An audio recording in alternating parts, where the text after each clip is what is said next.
Hello, Om Shanti. मैं हूँ चारू सोने जी।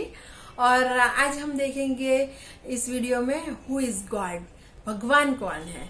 जैसे हमने लास्ट वीडियो में देखा था कि हु एम आई, मतलब मैं कौन हूँ। और आज हम देखेंगे हु इज गॉड, भगवान कौन है।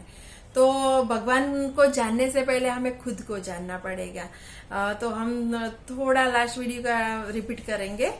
जैसे हम कौन है, हम एक आत्मा है, चैतन्य शक्ति, मतलब एक ऊर्जा जो पूरे बॉडी को कंट्रोल करती है, पूरे बॉडी को चलाती है, उसको हम आत्मा कहते हैं। तो आत्मा है वो पूरे शरीर का हैंडलिंग करती है। जब तक आत्मा शरीर में है तब तक हमारा शरीर चलता है, और जब तक शरीर को आत्मा की जरूरत पड़ती है और आत्मा को शरीर की जरूरत पड़ती है, क्योंकि आत्मा है वो क्या है, निराकारी, एक जस्ट पॉइंट ऑफ लाइट है। जिसको शरीर ना हो तो आत्मा कुछ नहीं कर सकती, क्योंकि ये इंस्ट्रूमेंट है। शरीर हमारा जो है वो इंस्ट्रूमेंट, मतलब जो भी काम करना है तो आंखों थ्रू हमें देखना, और कान थ्रू हम सुनना, मुंह थ्रू बोलना, हाथ थ्रू कोई कार्य करना, तो वो हम कार्य करते हैं, वो सब आत्मा हमें करवाती है, इसीलिए हम करते हैं। तो आत्मा वो शक्ति है जिससे हम पूरा कार्य करते हैं। तो बॉडी का हैंडलिंग करना वो आत्मा का काम है। तो जैसे शरीर का पिता कैसा है, शरीर जैसा है, तो आत्मा का पिता परमात्मा है, वो आत्मा के जैसा है। तो हम भी जो आत्मा पॉइंट ऑफ लाइट, और भगवान भी है पॉइंट ऑफ लाइट। और जैसे कि क्या कहते हैं हम कि देवी गुण वाले हैं, जिसमें बहुत अच्छे अच्छे गुण है, जिसमें कोई दुर्गुण नहीं है, उसको हम क्या कहते हैं, देवात्मा। जैसे कोई धर्मों में बहुत आगे है तो उसको हम क्या कहते हैं, धर्मात्मा। और कोई महान कार्य करते हैं तो उसको हम क्या कहेंगे, महात्मा। और कोई पाप कर्म बहुत करते हैं तो उसको हम क्या कहते हैं, पापात्मा। तो जैसे परमात्मा हम किसको कहेंगे, जो परम है, श्रेष्ठ ते श्रेष्ठ, इससे अच्छा कोई है ही नहीं दुनिया में, वो श्रेष्ठ आत्मा जिसको हम कहते हैं परमात्मा। तो परमात्मा कैसा है, बिल्कुल हमारी तरह, जैसे हम आत्मा है इसी तरह वो भी एक आत्मा है, लेकिन वो जन्म मरण से न्यारा है, वो परे है, कभी जन्म मरण के चक्र में नहीं आता है, इसीलिए वो परम है, सब जानता है, सब ज्ञान का उसको नॉलेज है। वो उसको त्रिलोकीनाथ भी हम कहते हैं। तो सब जानता है, आदि मध्य अंत तीनों काल को जानता है, फिर भी वो निरहंकारी है, जिसको कोई अहंकार भी नहीं है। तो वो उसको क्या कहेंगे, हम गॉड कहेंगे, भगवान, जो निर्विकारी है। विकारी यानी क्या, काम, क्रोध, लोभ, मोह, अहंकार, वो सब विकार है, वो सब आत्मा में विकार होते हैं। लेकिन भगवान है जो निर्विकारी है और निरहंकारी है। जैसे मैंने बताया कि सब ज्ञान है उसमें, लेकिन कभी उसको अहंकार नहीं है, और निराकारी है। जैसे निराकारी मतलब क्या है, वो पॉइंट ऑफ लाइट है, लेकिन इसका कोई आकार नहीं है। जैसे हमारा शरीर है, हम आत्मा है, हमारा भी कोई आकार नहीं, निराकारी आत्मा है, पॉइंट ऑफ लाइट, लेकिन हम शरीर में आते हैं। तो क्या है कि हमारा शरीर है, और भगवान है जो जन्म मरण के चक्र में नहीं आता, तो उसको बॉडी नहीं है, वो जस्ट एक आत्मा है, तो वो निराकारी है। और वो हमने बताया जैसे निराकारी, निरहंकारी और निर्विकारी है। और उसका नाम क्या है भगवान को, आप शायद जानते हैं, भगवान का नाम है शिव। शिव यानी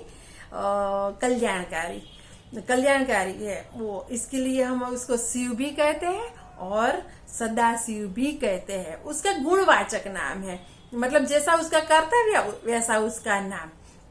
और हम उसकी पूजा ज्योतिर्बिंदु है, लेकिन उसको ज्योतिर्लिंग में पूजा करते हैं। हम जानते 12 ज्योतिर्लिंग है जो अलग अलग नाम से जाने जाते हैं।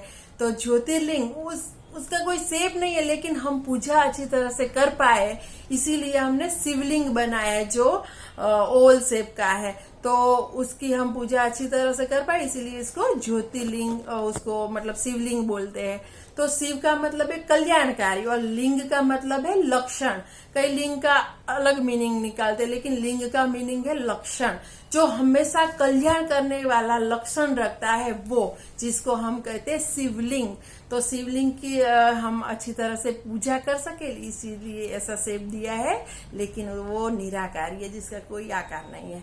और दूसरा हम बताए वो सर्वोच्च है। सर्वोच्च यानी क्या है कि वो सबसे ऊंचा, जिसका कोई गुरु नहीं है, जिसका कोई पेरेंट्स नहीं है, अगर वो होते तो उससे भी ऊंचा कहलाते, इसीलिए उसका कोई नहीं है, वो सबसे ऊंचा है, सर्वश्रेष्ठ है। और जैसे वो सर्वोच्च है, सर्वश्रेष्ठ है और त्रिलोकीनाथ है, और हम इसको अलग अलग नाम से जानते हैं। और दूसरा क्या, उसका वो कहाँ पे रहते हैं भगवान? परम धाम में, जिसको हम कहते हैं वैकुंठ धाम, और उसको क्या कहते हैं, शिव शांति धाम कहते हैं, निर्वाण धाम कहते हैं, परम धाम कहते हैं, ब्रह्मलोक कहते हैं। वो सब अलग अलग नाम से हम जानते हैं, लेकिन वो है परम धाम, शांति धाम, जो भी कहे वहां पे रहता है। जैसे हम यहाँ पे स्थूल लोक में रहते हैं, बीच में है सूक्ष्म लोक जहाँ पे ब्रह्मा विष्णु महेश है, और ऊपर जो आकाश से भी ऊपर, मतलब बहुत ऊंचा, जहाँ पे इस सूर्य का प्रकाश भी नहीं जा सकता, इतना ऊंचा है परम धाम, वहां पे वो रहता है। लेकिन आपको एक गुड न्यूज बताऊं, वो अभी इस धरा पे आ चुके हैं। वो आपने सुना होगा गीता में जो श्लोक है, यदा यदा ही धर्मस्य ग्लानिर्भवति भारत, वो श्लोक है ना, उसका मतलब क्या है कि जब जब धर्म की ग्लानि होती है, मतलब अनेक धर्म हो गए, अभी हम देख ही रहे कि कैसे अलग अलग धर्म हो गए हैं, तो इंसान भी भटक गए हैं कि ये धर्म का माने, ये धर्म का माने, ये धर्म का माने, क्या करे, कुछ धर्म का पता ही नहीं चलता, इतने सारे अनेक धर्म हो गए हैं।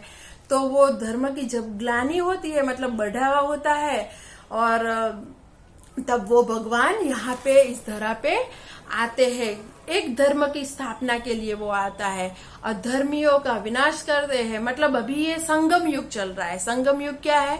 कलयुग का विनाश, कलयुग का अंत होने वाला है, और सतयुग का स्टार्टिंग होने वाला है। उसके बीच का जो अभी समय चल रहा है, इसको संगम युग बोलते। तो अभी भगवान आ चुके हैं, और वो पूरी तरह से कार्य कर रहे हैं, और हमें सब ये ज्ञान दे रहे हैं। और इस ज्ञान से हम, जैसे एक कहावत भी है, आपने सुनी होगी कि नर जो ऐसी करनी करे जो नारायण बन जाए, और नारी जो ऐसी करनी करे वो लक्ष्मी बन जाए। तो लक्ष्मी नारायण बनाने के लिए आया है भगवान। तो हर आत्मा जो भी ऐसे देवी गुण धारण कर सके, ऐसा ज्ञान दे रहा है अभी भगवान हमको, सब कालों का सब ज्ञान दे रहा है कि जो हम लेके हम भी इस तरह लक्ष्मी नारायण की तरह बन सके।